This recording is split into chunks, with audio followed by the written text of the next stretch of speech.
Welcome! I designed this house that can move.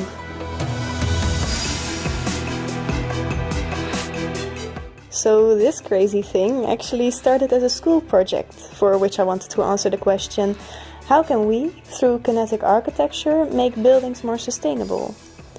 Basically, I wanted to design a house that could move, and through that movement be more sustainable. And here's what I came up with. The first thing you'll notice is that this house floats on water. And that's good for a number of reasons, rising sea levels and all that. But most importantly, it makes it possible for the house to be moved without a lot of force. There's not a lot of friction compared to when you would build this house on land, for example. In theory, it would even be possible for the inhabitants themselves to move the parts of their house around, through some sort of system of ropes and winches. No engines needed.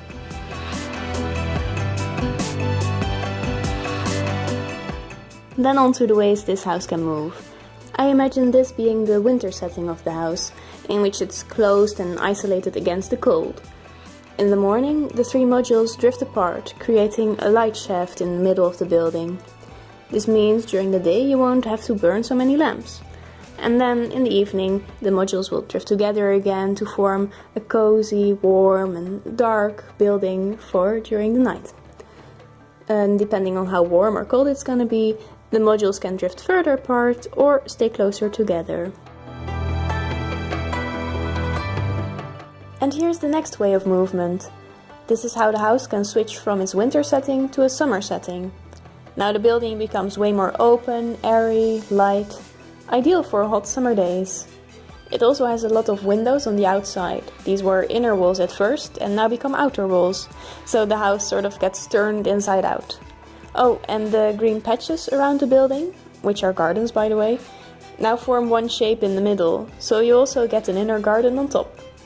With this transformation, the house becomes adaptable to all kinds of different weather conditions. And lastly, in the summer setting the modules can also slide apart. This creates an even more open feel as the inner garden becomes bigger. And it now has a pond in the middle. Pretty cute.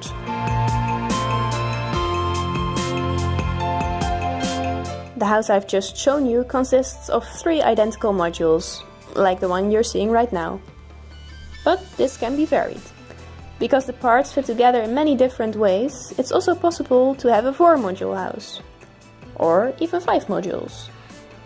You can just add or remove them depending on how much space you need. Like, imagine there's a family that's expecting a baby and they want a bigger home. And somewhere on the same river, there's this guy with a 5-module house and he wants to downsize. Well, all he has to do is detach a part of his house and it can be transported to the growing family. And boom, now you've got a recyclable house. No need to demolish parts or to build extra rooms, just exchange them with your neighbors. And because everything floats on water, transport isn't even that difficult.